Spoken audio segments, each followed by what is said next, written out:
Do you have any takes on the UFO thing that very few people agree with you on, or that, you know, are really out of left field sounding to the average person or something? All of them are out loud left field. Yeah, I mean, but in a world where like it's actually seen as somewhat conventional to believe in at least the phenomena itself, do you have any sort of really contrarian takes on how this stuff works? Or no, what I do believe is that it has an awful lot to do with consciousness. Yeah, that they're monitoring us, trying to gauge our state of evolution of consciousness. Yeah, because that's a very big deal. Yeah, to them. Yeah, I agree with that. You know, they use it to drive their craft, to navigate. They telepathically communicate. You know, that this whole thing of the level of consciousness that we're at is really important to them. Do you think legacy programs have made any sort of progress on this stuff? It's kind of a branch office of it, which is the remote viewing stuff that Hal Puthoff and the Targ and those guys have been involved in. Do you think that's still in effect? And oh yeah, there's no doubt about that. Yeah. Yeah. I mean, that's really sophisticated stuff. I mean, really sophisticated stuff. What gives you conviction there? I mean, obviously, it pops up in skinwalkers at the Pentagon that they're studying it, you know, as part of ATIP and OSAP or whatever. But like that, to me, is small fish. You know, it's not a lot of money. It's a big deal. In that, you know, when you know what they accomplished in that program, which they're lying about to everybody, say, oh well, you know, it didn't get very far. They couldn't. They kind of shut it down. So what do you think they actually accomplish? Well, I'll give you an example. Yeah. Because I've read the whole file on it. Or you're just talking about like Joseph McMoneagle? No, I'm talking about Pat Price. Okay. What happened with Pat Price again? Pat Price was such an accomplished remote viewer. Yeah. That they actually he got to a point where this one particular thing, and the reason I saw this parenthetically is that I was asked to be the attorney for L. Ron Hubbard. You were? In the Church of Scientology. No way. Yeah. So how would you connect Scientology and remote viewing? I mean, I know Hal Puthoff was a Scientologist for some time, but Hal Puthoff was, and so was Pat Price, and so was Ingo Swann, were high-level clears of the Church of Scientology. The FBI and the Justice Department in New York subpoenaed the top 10 people in the Church of Scientology in New York and ordered them to come in front of a grand jury. And they were going to be interrogating them in front of the grand jury. They called me again, and I went up to New York because I'm admitted in the Southern District, and I got an injunction shutting them down. So they couldn't do that because it was totally unconstitutional again. And so they were so sort of enamored of me that they talked with Ron Hubbard, and Ron Hubbard wanted to have me be the lawyer for them, you know, with him and his wife, Susan, you know, against the IRS, that whole thing they were doing. So I said that, look, I wouldn't even meet with Ron Hubbard unless there was a condition precedent that I could be given access to every single document anywhere in the world in the internal files of the Church of Scientology. I figured that was a real non-starter, right? Yeah, of course. And within a week, they came back and said, it's a deal. No way. What do you want to see?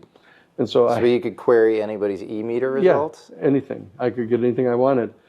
And so they flew me down to Florida, and the big blue cube they've got down there, this big, huge blue building. So I go in, and there's the head of the Guardian's office, U.S. Guardian's office, and the international head of the Guardians, you know, out of the U.K. And they say, so what do you want to see? And I said, well, first, what I want to see is the file you've got on me. And the American guy said, no, I don't, no. And I said, excuse me. I said, what do you think, I fell off some melon wagon somewhere? I said, you know, you're going to have me to be L. Ron Hubbard's attorney, and you don't have any file on me at all? And the international guy says, go get him the file. You know, so they bring me the file. I'm going through. How deep was it? How much stuff did they have? Well, they had you know, pictures of me. You know, I was a Jesuit candidate. I was at the headquarters. You know, they would follow me around. They showed me in different restaurants, you know, and meeting with people. You know, Mark Lane and some of the other guys. You know, Mark Lane. He was like Kennedy assassination investigator. Yeah, Rush to Judgment. He was the author of that. You know, so you know they had all these kind of things, and so I said, okay, good. I just wanted to make sure that it was accurate. You know, and then so the international guy says to me, okay, so what else do you want to see? I said, I want to see the 3 most sensitive files in the entire world, according to you, as the head of the Guardian's office. You know, and he just went, oh, fuck, he said. I said, so either you get them or not. You know, so he gets up and is gone, and rummage around, comes back, and he ends up laying one of the files in front of me. And I started looking at it, and it was all reports by Ingo Swann. Ingo Swann was filing reports with the head Guardian office in the UK about the entire internal operations of the Office of Naval Intelligence remote viewing program that they were doing. He was just giving them all the information. So he was a spy or something? Yeah. No, he was a spy for the Church of Scientology. For the Church of Scientology? Over and against the Office of Naval Intelligence. Why would he do that? Because he was a high-level clearer. That was his loyalty group. His fundamental loyalty. He was loyal to them prior to... That's right. That's right. Over and above because I always thought Puthoff was like looking into that stuff, because he was like an NSA guy before he was a Scientology guy. So I thought Puthoff was just like tasked to like looking into this, you know, very para-governmental intelligence organization that is Scientology, that's seen as a threat, and so get Puthoff in there. No, this was a stuff. I mean, the Church of Scientology, you're not aware of it, that their highest principle in the Church of Scientology is all to do with UFOs. Really? So, yeah, they believe that there is a major confrontation going on between the human-like people from the Pleiades over and against the reptilians from Zeta Reticuli, and that there's a major confrontation going on over which of them is going to actually assert major relations with our planet. Do you agree with that worldview? No, I don't. But Swann was like fully in with the Scientologists and was giving them information on the Office of Naval Intelligence. All of it. And so you're also saying that there's a remote viewing program that was deeper than Stargate, because that wasn't Office of Naval Intelligence. That was DIA after CIA. Yep. No, this was a program. And Pat Price, I'll give you some idea how deep this goes. Pat Price, you know, they had the file. Ingo Swann had the file that Pat Price had gotten so good at remote viewing that they assigned him a task of, they gave him the exact longitude and latitude down to the minute and second of a location, and he was assigned an artist so that he didn't have to do these hen scratches trying to show it. But he was saying, you know, so what's there? So there's this major building here, and there's big fence up with razor wire on the top of it and everything. And his facilitator was Russell Targ. And so Russell was saying, okay, now can you get inside the fence? Can you see anything inside the fence? And he goes, yeah, okay, all right, yeah, I can see inside the fence. And there's just this no man's land there. Can you get to the front door of this place? And he said, all right. He said, okay, all right, I got it. Yeah, okay, I'm in front of the front door. He said, can you go inside the building? And he said, let me see here. Okay, yeah, I can see inside the building here. He said, so what do you see? He says, this big long hallway. And there's some doors on both sides, and Russell said, now go down to the third door on the left. And he said, okay. He said, can you go into the room? Yeah, I can go into the room. So what do you see?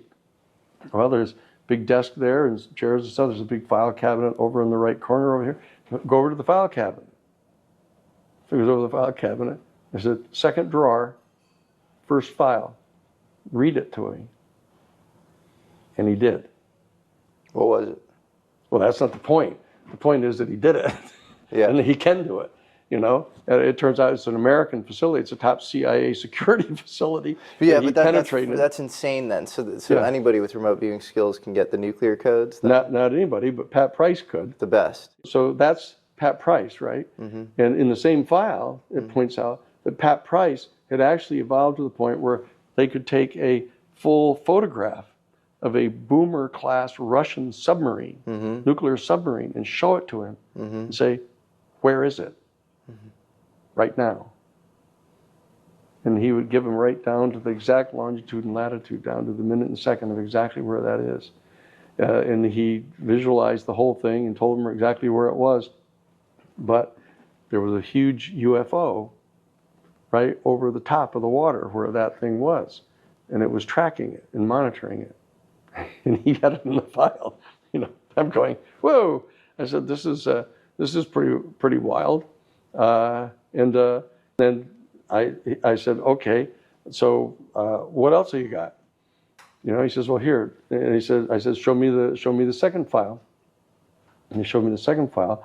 And it was, again, from Ingo Swann. It was a deep inside report from Ingo Swann that they had taken Pat Price in the program up to southern Canada, south central Canada, just north of the state of Michigan.